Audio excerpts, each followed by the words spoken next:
de show e moro aqui há muitos anos. E eu fui falando muito bem sobre o trânsito. Eu gostaria de inicialmente perguntar a vocês, jovens, quais de vós sabe pilota moto? Quem pilota moto?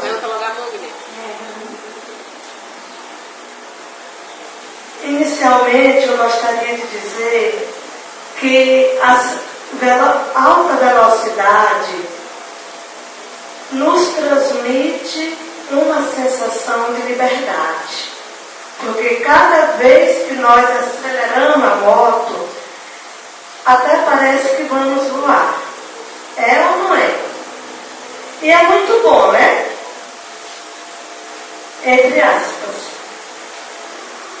Mas nem tudo que é bom é agradável, é satisfatório.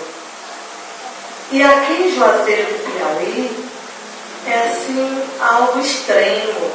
É muito lamentável se formos contar os jovens que perderam suas vidas simplesmente pelo fato de alta velocidade.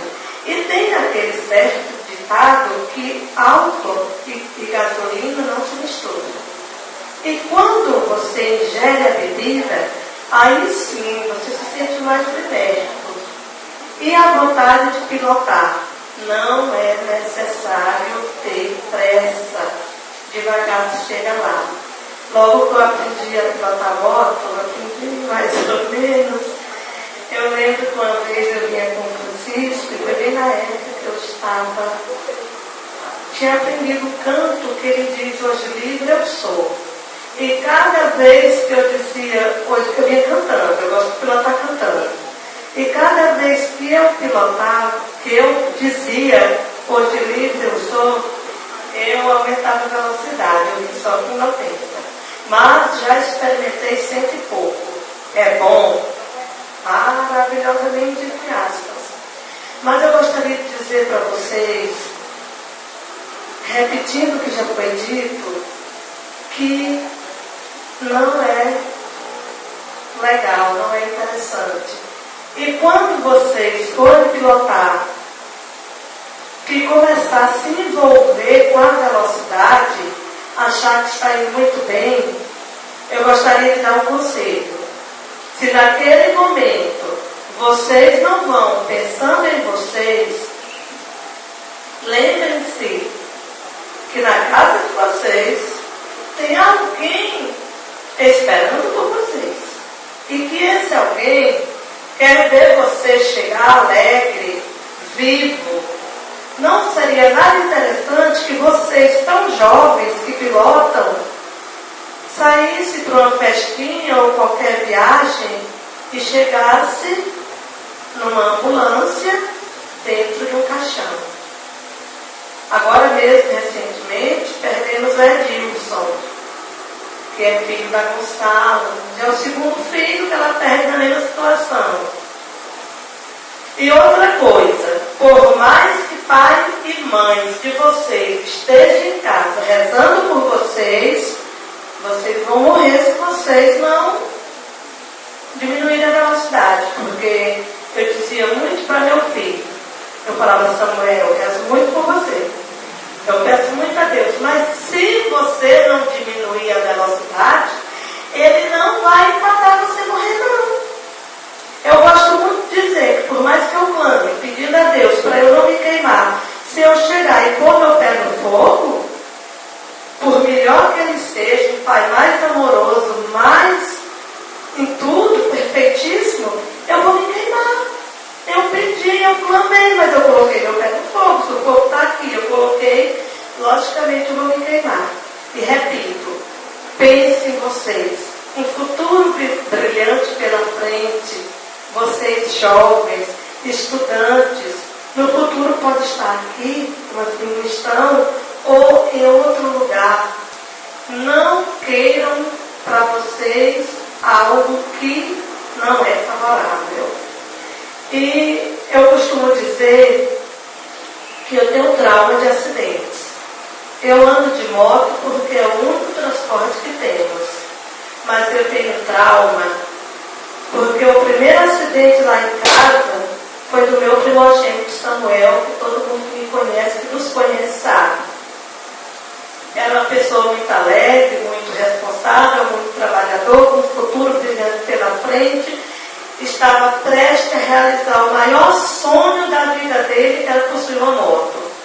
Porque no mês seguinte, o patrão dele, na época, ia dar o lance para que a moto saísse, porque o primeiro lance não tinha sido suficiente.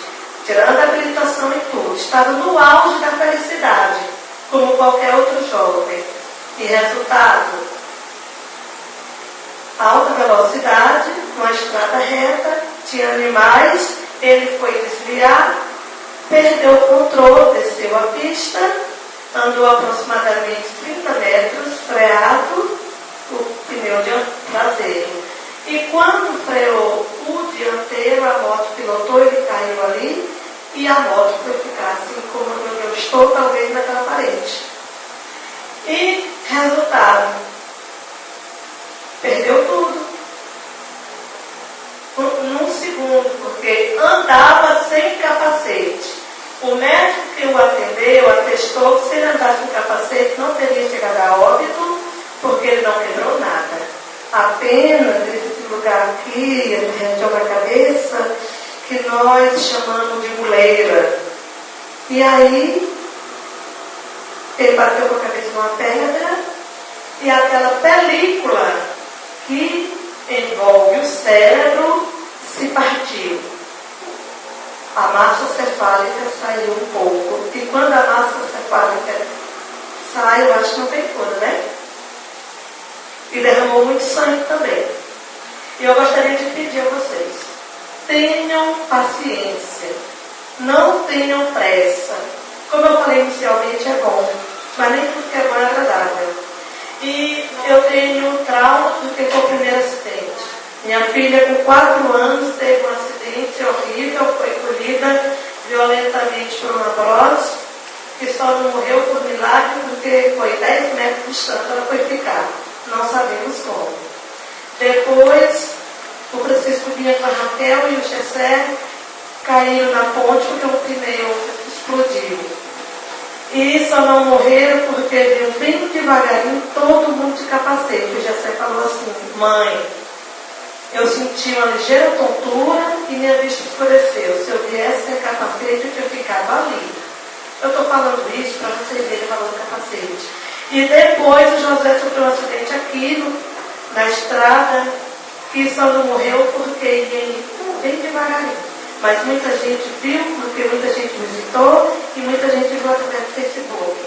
E lá em Campo Maior, quase os médicos não conseguem costurar, juntar as tirinhas. Ficou cheio de tirinha, mais de 20 pontos foi feito na cabeça dele e enviado para Teresina, para Galteiro. E então, eu encerro minhas palavras dizendo, porque eu falei lá no meio do meu depoimento. Quando vocês forem pilotar uma moto, lembre-se que em casa tem sua família esperando por você, que quer te ver chegar.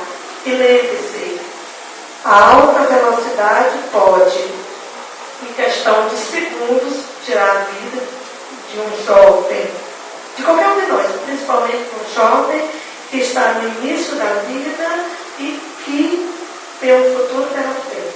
Espero que minhas palavras possam ter tocado vocês.